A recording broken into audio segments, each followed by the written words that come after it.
கிருஷ்ணகிரி போலி என்சிசி முகாமில் மாணவிகள் பாலியல் துன்புறுத்தலுக்கு ஆளாக்கப்பட்ட சம்பவம்.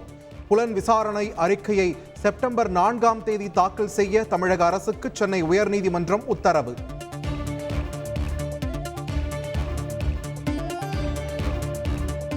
நடிகை ரேகா நாயருக்கு சொந்தமான கார் மோதி முதியவர் உயிரிழந்த சம்பவம். கார் ஓட்டுநர் பாண்டியை கைது செய்து போலீசார் விசாரணை.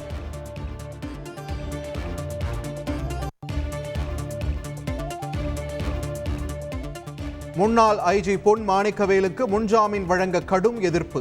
கைது செய்து விசாரணை நடத்தினால்தான் உண்மை தெரிய வரும் என்றும் மெட்ராஸ் உயர்நீதிமன்ற மதுரை அமர்வில் சிபிஐ தரப்பில் பதில்.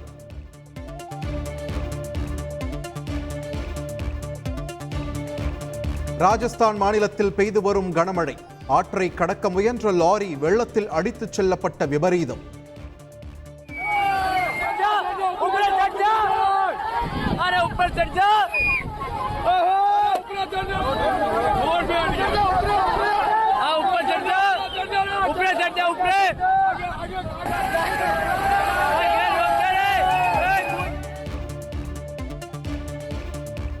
தமிழகம் மற்றும் புதுவையில் செப்டம்பர் 3ஆம் தேதி வரை மிதமான மழைக்கு வாய்ப்பு.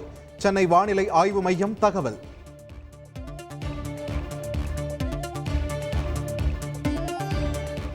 மக்கள் பயன்பாட்டிற்காக அரசு விரைவு போக்குவரத்து கழகம் சார்பில் புதிதாக 150 அதிநவீன சொகுசு பேருந்துகள் கொடியசைத்து தொடங்கி வைத்து பேருந்தில் பயணம் செய்தார் அமைச்சர் உதயநிதி ஸ்டாலின். ஒருங்கிணைந்த கல்வி திட்டத்தின் கீழ் தமிழகத்திற்கு முதல் தவணை நிதியை விடுவிக்காத மத்திய அரசுக்கு எதிர்க்கட்சித் தலைவர் எடப்பாடி பழனிசாமி கண்டனம். கல்வித்துறையில் தங்களது கொள்கைகளை திணித்து மனித வளத்தை சீர்குலைக்கும் முயற்சி என்றும் குற்றச்சாட்டு.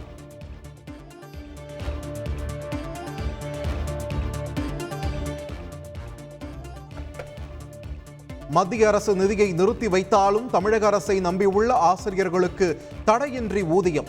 பள்ளி கல்வித்துறை அமைச்சர் அன்பில் மகேஷ் உறுதி.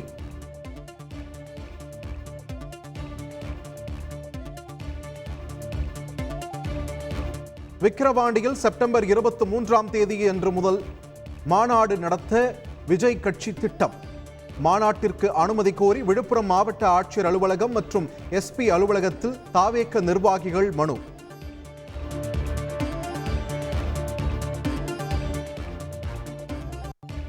தமிழக வெற்றிக் கழக மாநாட்டின் அதிகாரப்பூர்வ தேதியை விஜய் அறிவிப்பார். அனுமதி கேட்டு மனு அளித்த பின் பொதுச் செயலாளர் புசி ஆனந்த் தகவல்.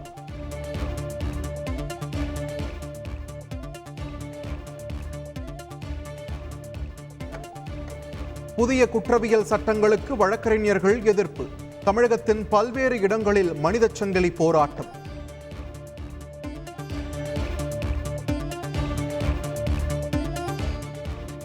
பாலியல் வன்கொடுமை குற்றவாளிகளுக்கு 10 நாட்களில் தூக்கு தண்டனை விதிக்கும் வகையில் சட்ட திருத்தம் கொண்டு வரப்படும். மேற்கு வங்க முதலமைச்சர் மம்தா பானர்ஜி அறிவிப்பு.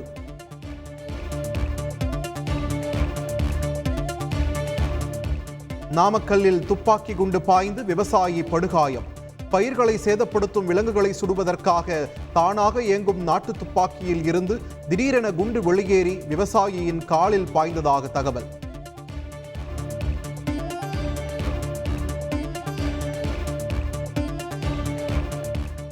போராடி வரும் மருத்துவர்கள் தங்களது போராட்டத்தை கைவிட்டு பணிக்கு திரும்ப வேண்டும். மருத்துவர்கள் மீது எந்த நடவடிக்கையும் எடுக்கப்படாது என்றும் முதலமைச்சர் மம்தா பானர்ஜி உறுதி.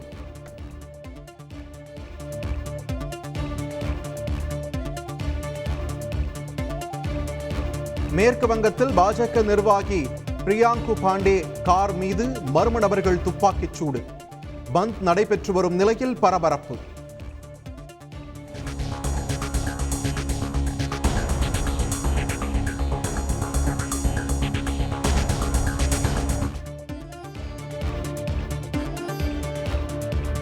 மாநிலங்களவையில் பெரும்பான்மையை எட்டியது பாஜக. தேசிய ஜனநாயக கூட்டணியின் தற்போதைய பலம் 121ஆக அதிகரிப்பு.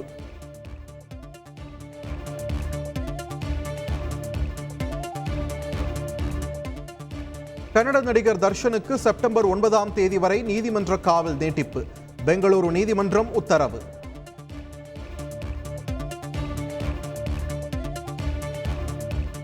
கேரளாவில் பாலியல் பலாத்காரம் மற்றும் மிரட்டல் விடுத்ததாக இளம் நடிகை புகார். நடிகர் சித்திக் மீது திருவனந்தபுரம் மியூசியம் காவல் நிலைய போலீசார் வழக்கு பதிவு. முன்ஜாமீன் கோரி நீதிமன்றத்தை நாட சித்திக் முடிவு.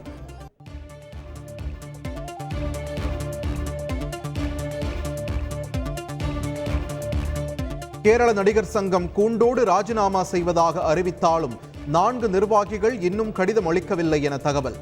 நடிகர்கள் டோவினோ தாமஸ், வினோ மோகன் மற்றும் நடிகைகள் அனன்யா, சரயு ஆகிய 4 பேரும் ராஜினாமா செய்யவில்லை.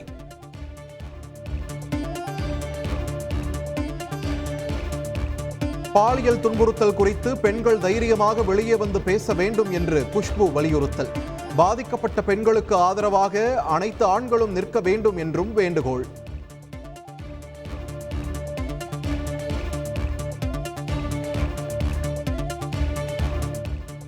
சென்னையில் ஃபார்முலா 4 கார் பந்தயத்திற்கு தடை கோரிய வழக்கு நாளை விசாரணைக்கு எடுத்துக் கொள்ளப்படும் என சென்னை உயர்நீதிமன்றம் அறிவிப்பு. உலக புகழ்பெற்ற வேளாங்கண்ணி பேராலய திருவிழா நாளை கொடியேற்றத்துடன் துவக்கம்.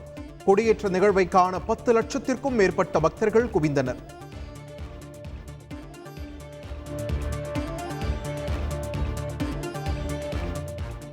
கமலா ஹாரிஸுடனான நேரடி விவாதத்தை தவிர்க்க டொனால்ட் ட்ரம்ப் முடிவு செய்துள்ளதாக தகவல். விவாத நிகழ்ச்சி ஒளிபரப்பாகும் தொலைக்காட்சி நிறுவனத்தின் நம்பகத்தன்மை குறித்து கேள்வி எழுப்பும் ட்ரம்ப்.